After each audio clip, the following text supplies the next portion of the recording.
时间预留空间，这烟火滚烫人间，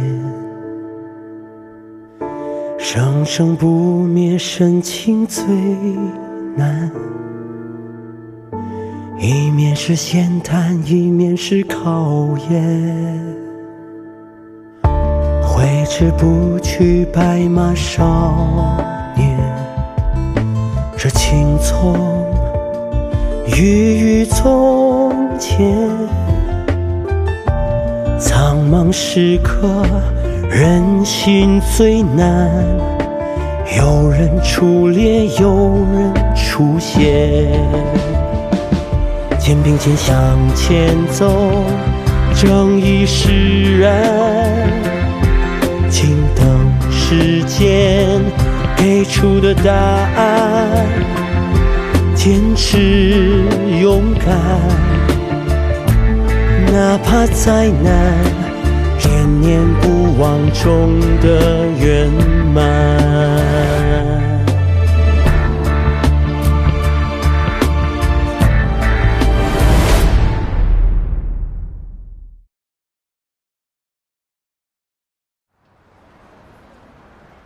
汽轮集团收购永康健身器材厂的案例具有典型意义：一是在收购的时候迅速理清产权归属；二是汽轮集团主动承担并解决了原来遗留的工人欠薪问题。晨光广场开发项目的主要范围是从环山路到长盛村这一带，像永康健身器材厂一样的老旧小型的企业很多，他们技术落后，三角债务多，企业发展受限制大。但是启伦集团这次成功的收购起到了很好的示范作用。晨光广场项目虽然两起两落，但是无论是城市规划部门，还是城建部门，以及青港的地产界、金融界和商界，大家都希望这个项目能够尽快的重新启动。它对于青港未来的发展和建设具有标志性的意义。在人大会议上，我们向全体市民做过承诺，晨光广场项目必须上马，必须建好。但是越是这样，越是不能操之过急。这个项目的开发方向依然是政府主导，要充分运用市场手段进行开发。一旦时机成熟，就要进行公开招标。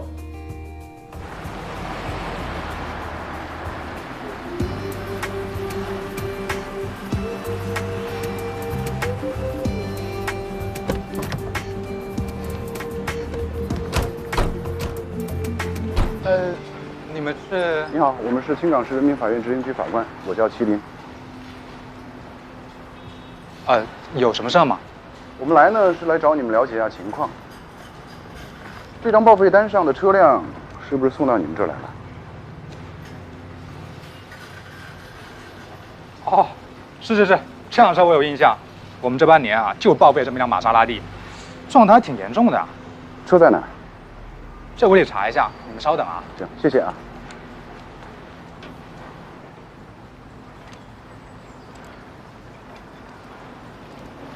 哎，我记得视频里那台车撞的不是太严重啊，难道是去4S店定损的时候又发生车祸了？听说过套牌车吗？套牌？车这方面他可骗不了我。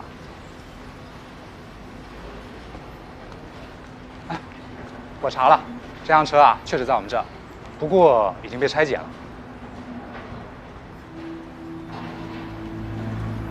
能带我们去看看吗？这边请。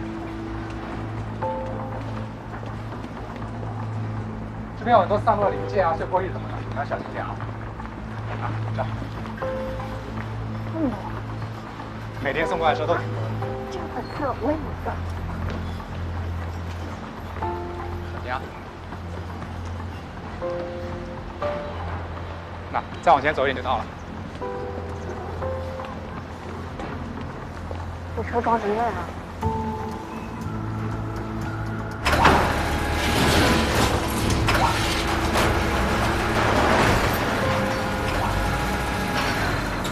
你们小心点啊，这高危险，靠边一点。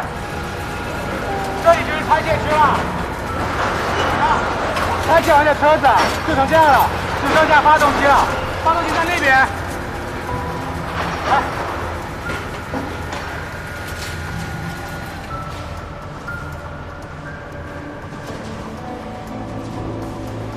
这边。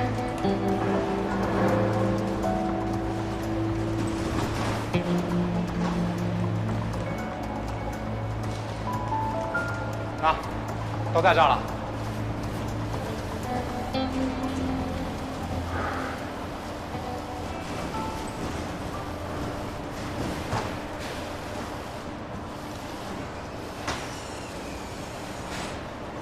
报废单群里都有吧？有。找吧。天意，你负责这片；露露，你负责前面那片。好。去吧。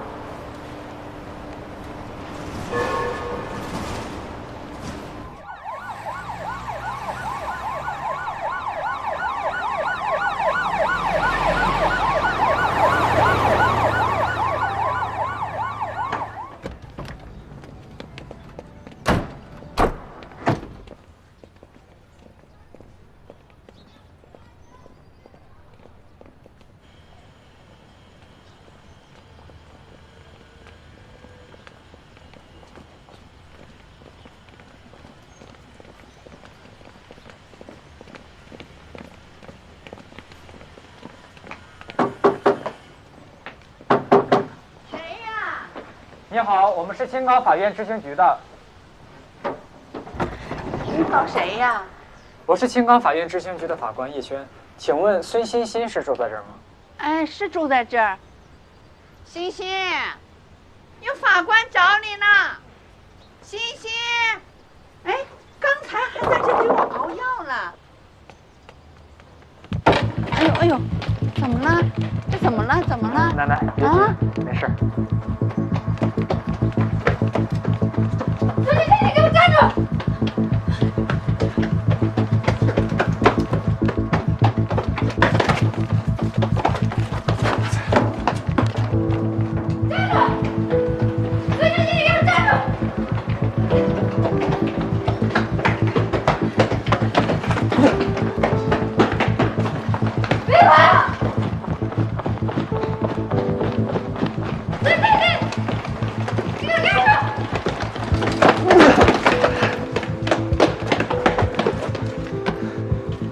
小子跑挺快啊，知道为什么找你吗？那你跑什么呀？你追我，我当然跑啊。刘泽光，你认识吧？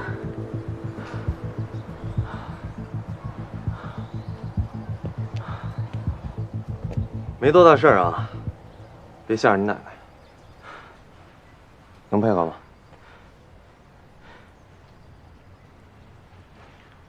您慢点。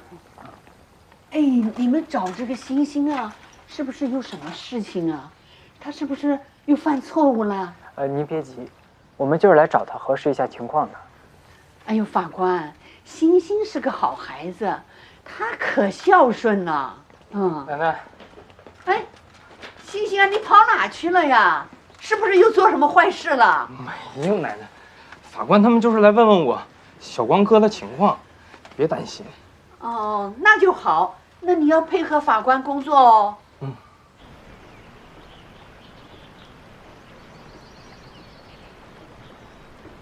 陈总，沈处长来了。沈处长，欢迎欢迎。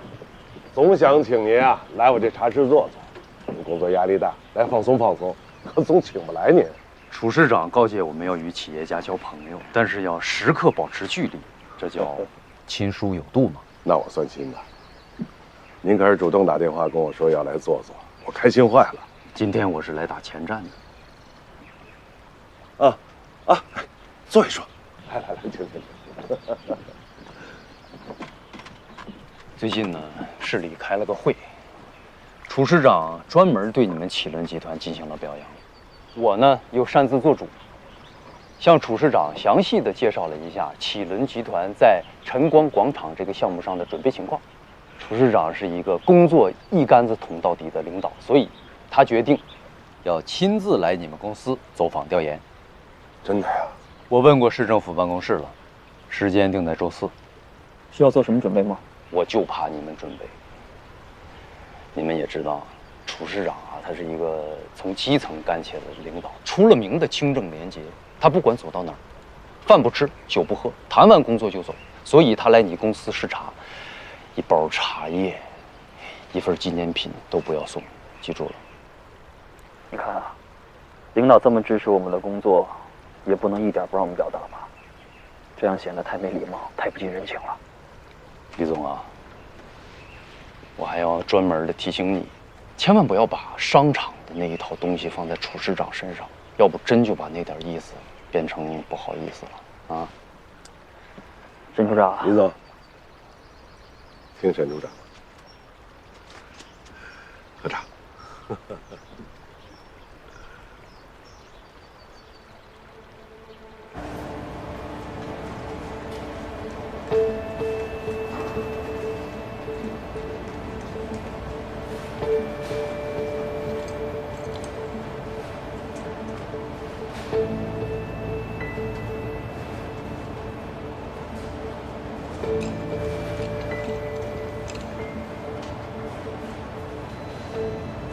在这儿呢，齐法官。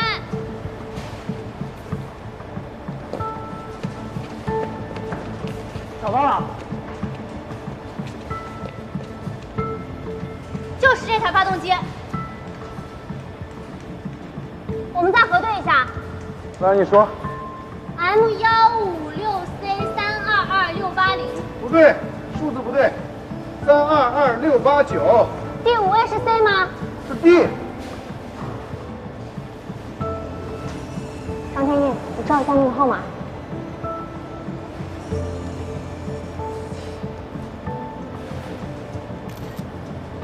你不会搞错吧？他刚刚不是都说了吗？这大半年玛莎拉蒂就报废了这一辆，肯定是这个没跑。这刘泽光玩的够深的，狸猫换太子啊！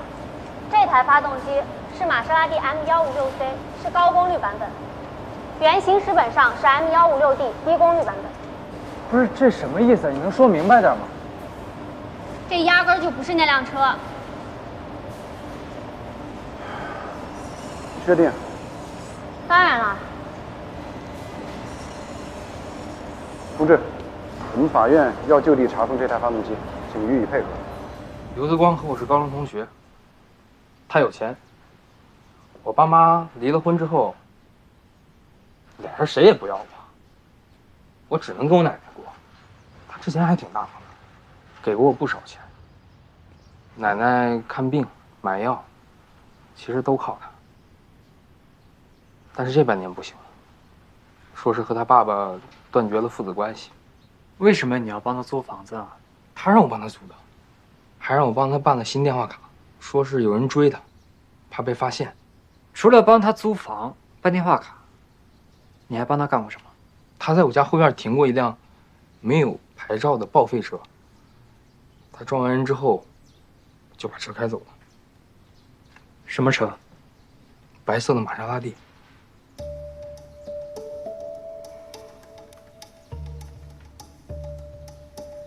你是说他有2辆白色的玛莎拉蒂？是啊，套牌车懂吗？他总是喜欢开快车，他怕出事儿，所以他早就准备了一辆一模一样的报废车。这不是派上用场吗？那你知道他那辆撞人的白色玛莎拉蒂现在在哪儿吗？这我真不知道。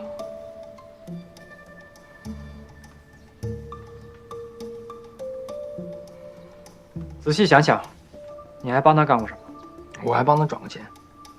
多少钱？最少的一笔30万，最多的也得有100多万。转给谁了？昌喜商贸的钱达。钱达？他是干什么的？刘泽光说他是做珠宝生意的，他让我转这些钱是为了买珠宝，说是送给他妈妈。可这到底是不是真的，我就不知道了。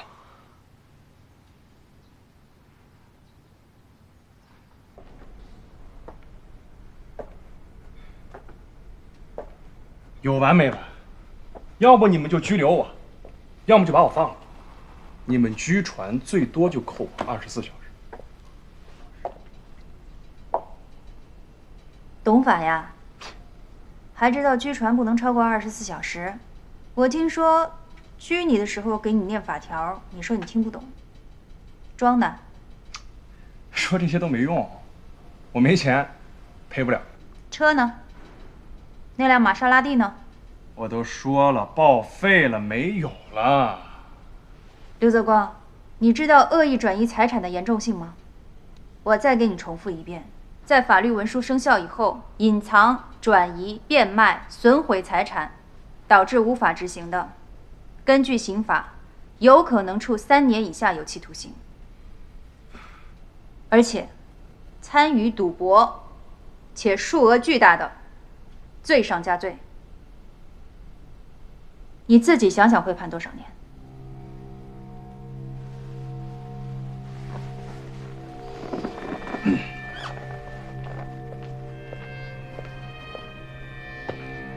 刘泽光，玛莎拉蒂发动机 M156C 和 M156D 有什么区别啊？没什么区别，就是功率不同。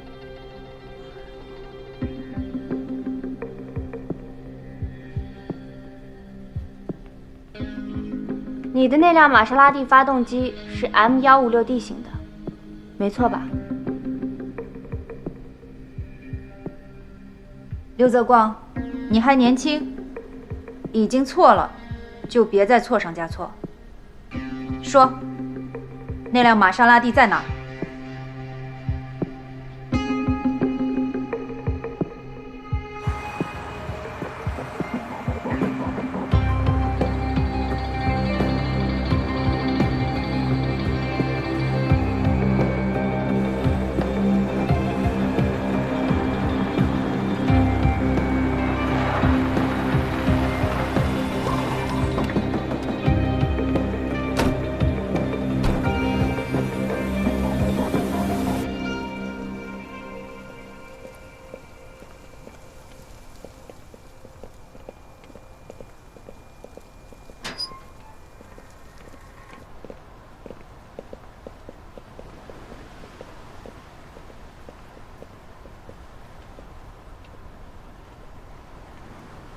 刘总，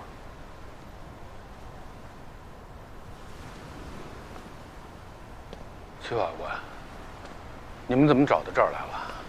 你的车牌是真的，跟刘泽光不一样，他用的是套牌。刘泽光那报废车是套牌的，这个败家的玩意儿。时间不多，我就不绕弯子了。我们都知道，任雪前期的手术费呢，是你帮忙垫付的。这说明你不是没有钱，可是为什么现在你不愿意帮他支付赔偿金呢？我现在不想提他。问题总是要解决的嘛，恐怕你不能不提。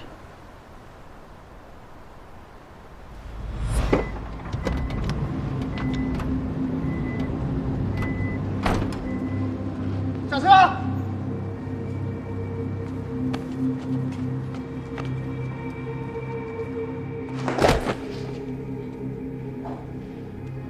爸，老国，你脸上怎么回事啊？啊！干什么？干什么？你们什么人啊？你脸上伤是他们打的吗？哎啊！刘总，别误会，刘少爷这伤啊，可跟我们一点关系都没有啊，是不是啊，刘少爷？你说话呀！是的啊，是他呀，欠我点钱，看见我们一紧张，腿肚子转筋，摔了一跤，就成这样了。你看，放屁！不是你，小光，你欠他们多少钱啊？我说话！我不多，100万。怎么回事？爸，你别问了行吗？你把钱给他，要不他得打死我！他敢！你这话怎么说的？我们打你了吗？什么时候打的你？不是刘总，这事儿我得解释一下啊。这叫打！干什么你？这就是啊！你给我住手！我告诉你啊，你要再敢动他，我现在就报警！爸，赶紧报！警察来了可不一定帮谁呀。哎呀，刘总，我们也是没办法，遇着老赖了，总得用点非常手段，也不能总被你们有钱人欺负吧。我看这钱啊，赶紧给你儿子还了吧。这么漂亮一小伙，这要是出门天天摔跤，摔坏了可怎么办呢？那是5、6年前的事儿了。当时小光沉迷于网络赌博，而且越陷越深，越赌越大。我被逼得没办法了，替他还了好几百万的赌债。最后，他妈妈把房子都卖了，替他还钱，甚至把我给他买的结婚戒指。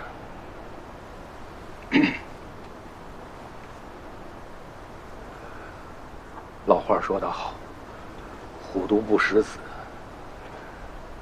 小光是我的亲儿子，可我真是没有办法了，我管不了他呀。这2年呀，可能是老了，一到晚上啊就特别清醒，睡不着觉，瞪着2个眼睛，吃安眠药也不管用。这好不容易闭上眼睛啊，这眼前呀，就全是小光。只有一个场景，梦见小光在街上被人追、被人打、被人追着用刀砍。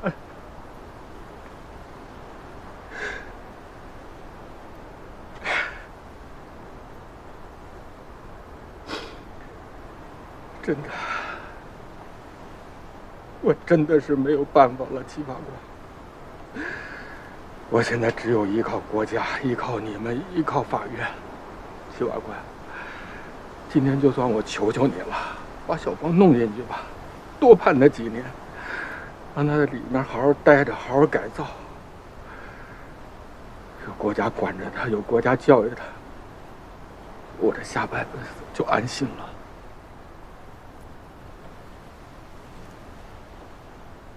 可怜天下父母心。刘总，你的心情我能够理解，但是你的做法我不能接受，这是在逃避责任。逃避责任？我逃避什么责任了，七法官？任雪的手术费我是第一时间支付的吧？我逃避责任了吗？七法官，我今天给你交个底儿。只要你能把小光弄进去，你们法院判决的那个赔偿金，我第一时间支付。我不是在说刘泽光，是你在逃避一个做父亲的责任。刘总，你想想，刘泽光是什么时候变成这个样子的？他是一生下来就是这样吗？小光。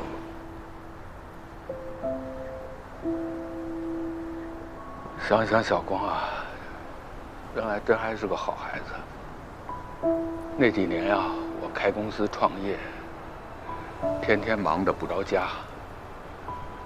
他还挺乖的，只有一个爱好，就是玩电脑游戏。可是谁成想啊，就迷上这网络赌博了呢？好，这样，刘总，咱们就像你所说的。把刘泽光抓起来，关他几年。在你这儿暂时是眼不见心不烦了，可是你有没有想过受害者？他的治疗要花钱，后期的康复更要花钱，更重要的是，受害者家庭所受到的伤害不是用钱能够弥补得了的。你不能把自己家庭内部的矛盾转嫁到受害者的身上吧？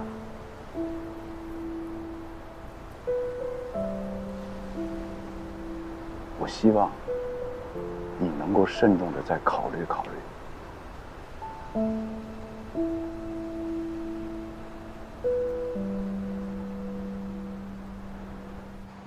站在这里就可以看到我们青港的全貌。风景不错呀。这个是我的办公室，请。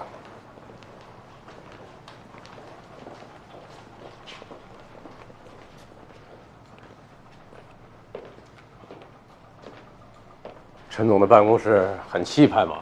哪里。楚市长，请坐。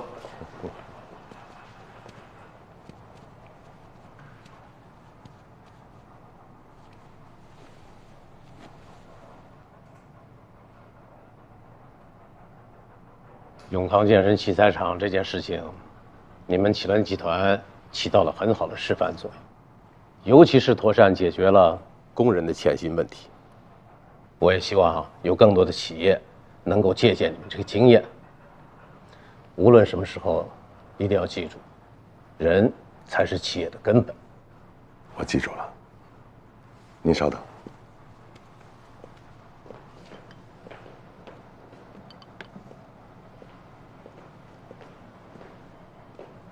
楚市长第一次来我们启伦集团，小小礼物不成敬意。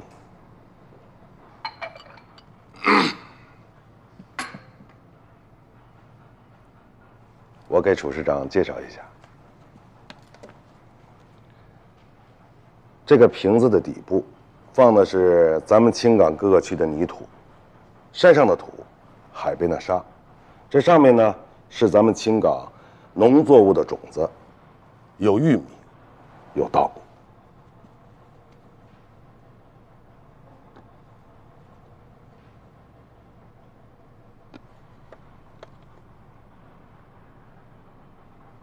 看来这小小的瓶子里装载的是咱们青港的根基啊！楚市长说的太对了，我是青港人，就是这片青港的水土养育了我。启伦集团这些年的发展，最坚实的后盾就是咱们青港的水土、青港的粮。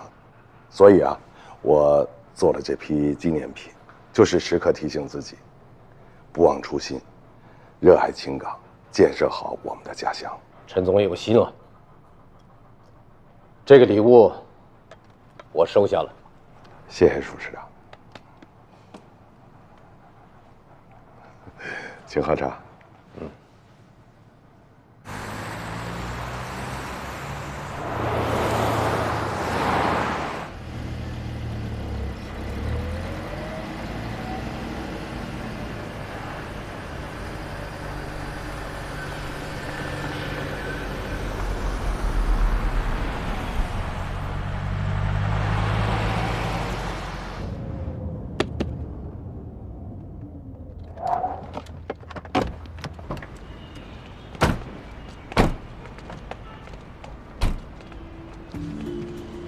玛莎拉蒂。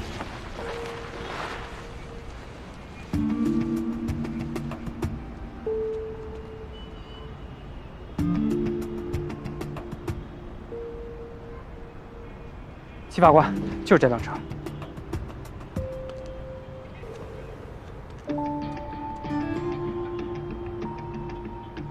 那是钱达的车。少军，跟我来。叶璇，你马上打电话报警。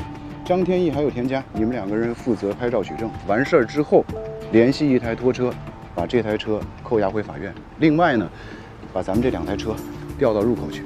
明白，快点，把车调到入口。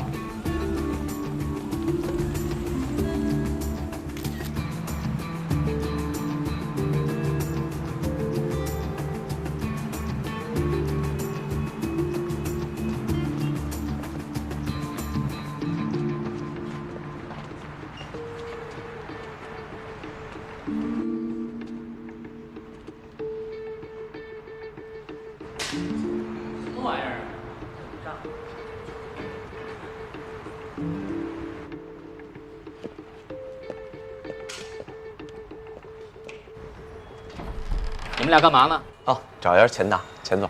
什么事儿？买宝石。谁介绍的？孙欣欣。钱总不在，你们1个小时后再来吧。好。走吧。好。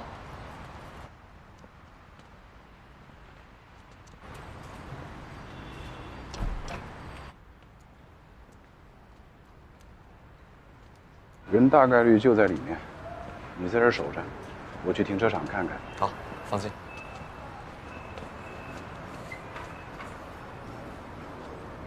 冲，过来一下。怎么了，大哥？刚才外面什么人？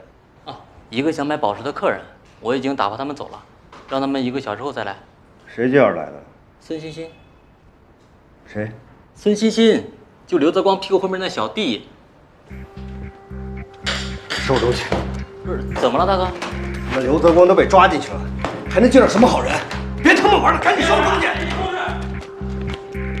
把东西都给我收拾齐了啊！一个别落。后面。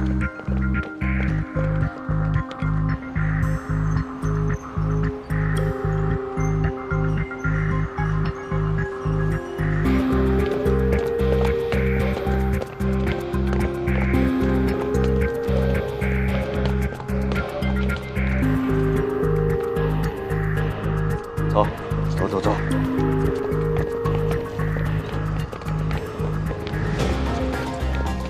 田总，干嘛去啊？找你半天了。找我干嘛？买宝石啊？改天，别改天了，就今天吧。你们他妈谁呀？自我介绍一下啊，我是青港市人民法院执行局的法官，我叫麒麟。这几位呢是我的同事。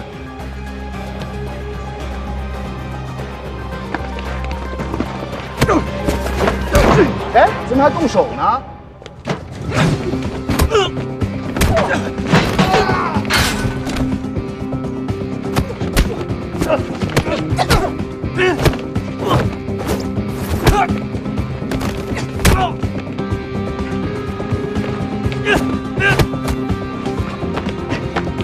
别动！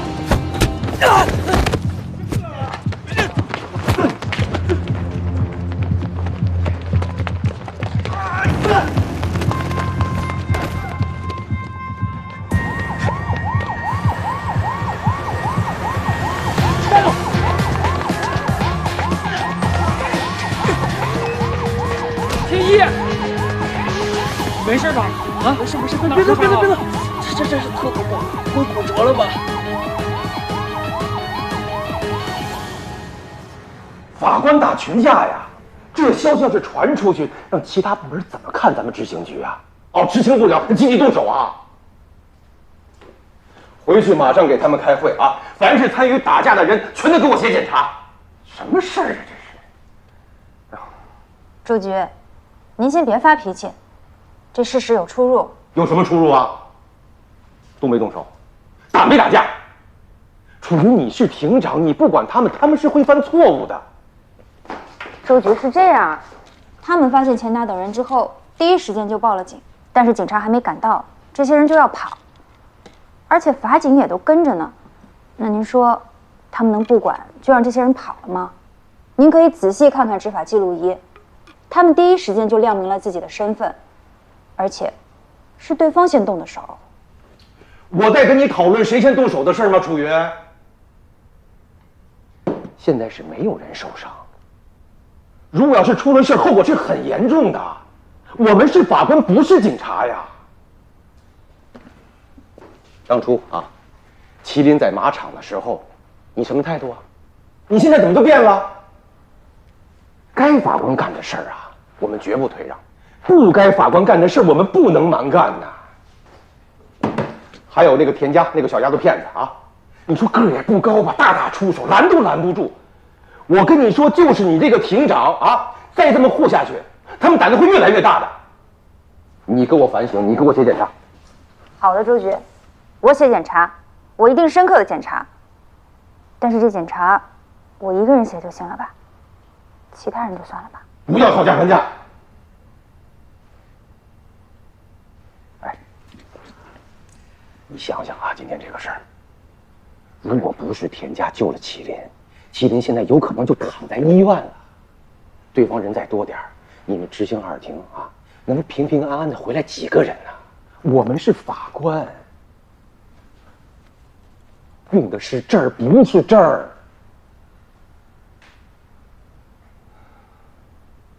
啊！等啊！等，进来，大哥，进来！我说，啊！走！我知道你很疼，吃点好吃的补一补，甜食能让人快乐。我感觉我真骨折了。要不要还是上医院看一看，拍个片子稳妥一点。张天野，咱们复盘一下啊。在现场的时候呢，一开始你确确实实是站在前面的，但是一打起来之后，我一回头就找不着你了。你是怎么受的伤啊？齐法官，是这样，我刚开始一直站在你右边，除了你，我是站在最前面的那一个。刚打起来，我这边就听见嗖的一脚，我这边胳膊下意识就碰地，我当时听见咔嚓一声，我感觉我真骨折了。你能打得过谁呀？忙也帮不上，在旁边捣乱干什么？你非站我面前堵着我。我又不是故意的。哎，齐法官，等一下，我咨询你一下啊，我这要是真骨折了，自己人打的，算工伤吗？恐怕还真不能算。啊！哎呀，走，救我！救我！拍个片吧，搂，我不行了啊！等，我疼，再叫，你再叫试试。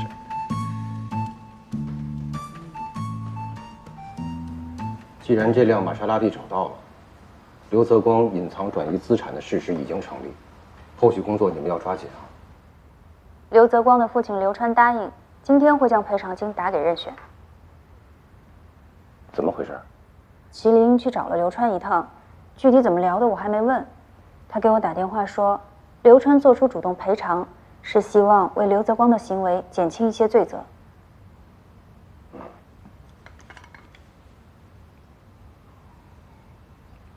张天一伤怎么样？啊，不严重，就是碰了一下，皮外伤。检查你要写，要深刻。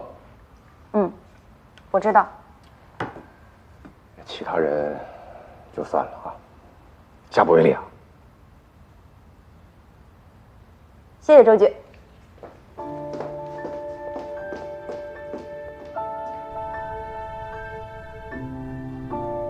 刘泽光逃避责任，他的良心被狗吃了。我女儿以后再也不能跳舞了。一条腿，就这90万吗？就这90万也不肯赔吗？他有没有人性啊？子不教，父之过，你们负有不可推卸的责任。行了，别说了，你们起来吧。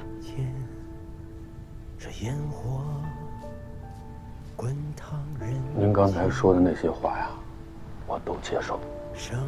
是我儿子给你们一家人带来了巨大的痛苦，对不起。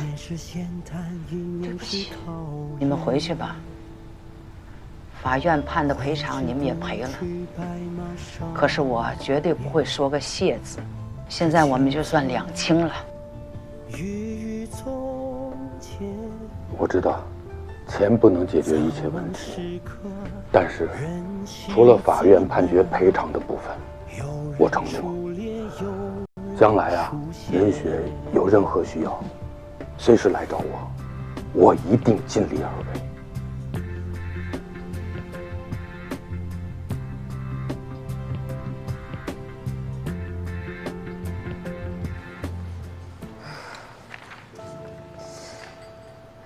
一笔的都是烂账，根本没什么盈利。倒是有一笔，200万的股权转让费，这怎么回事？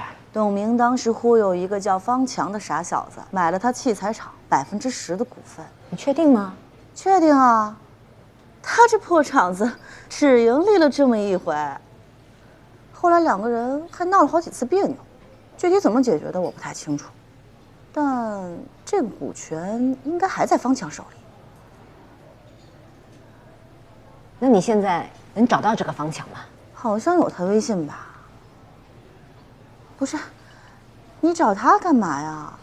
这破厂子的股份还有价值啊？哼，这个董明啊，歪打正着的，还算做对了一件事。我们一定得把股份拿回来，这是我们的入场券。给他打。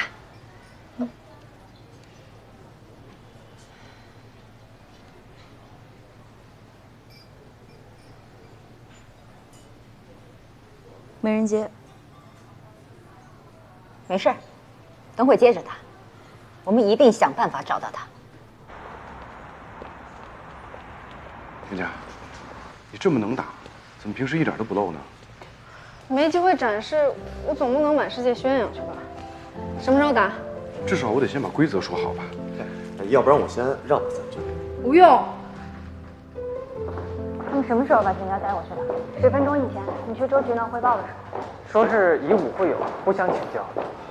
我听齐法官跟少军说，只许成功，不许失败，输了得请客。少军我可不。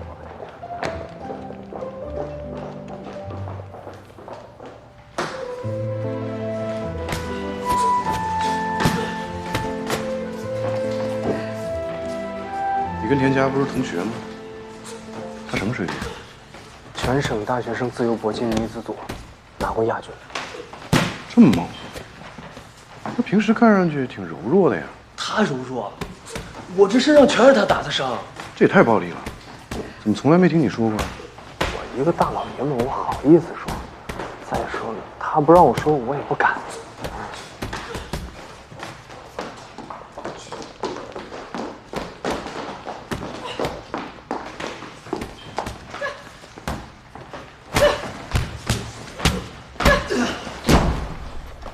田佳，加油！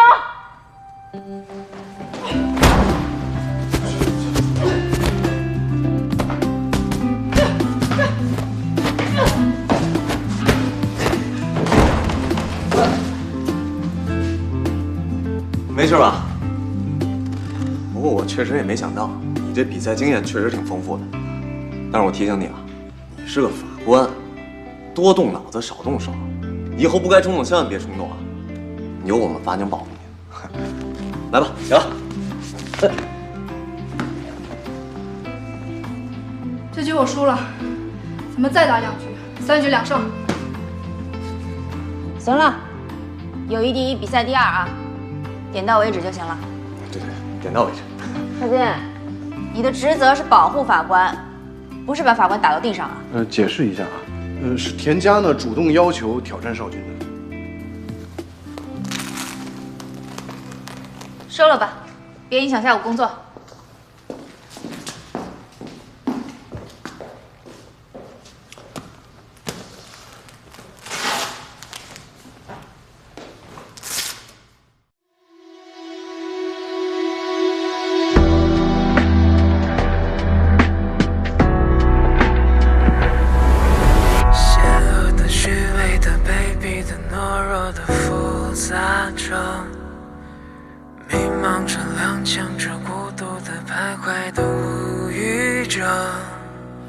伦理的、道德的、消失的、寂寞的蔓延着，久违的、失语的、热闹的、不安的憧憬着，落水的、抢救的、奖励的、无力的躲避着，逃跑的、安静着、吵闹着、混沌着、崩溃着，阴暗的、黑暗的。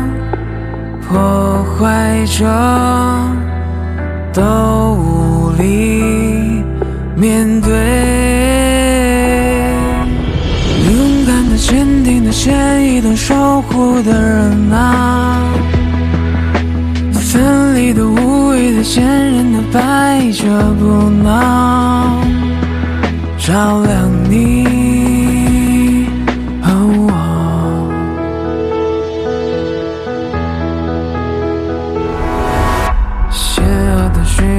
卑鄙的、懦弱的、复杂着，伦理的、道德的、消失的、寂寞的蔓延着，阴暗的、黑暗的，破坏着，都无法抵挡。勇敢的、坚定的、高尚的、守护的人啊，奋力的、无畏的、前行着、摆着不挠，照亮你。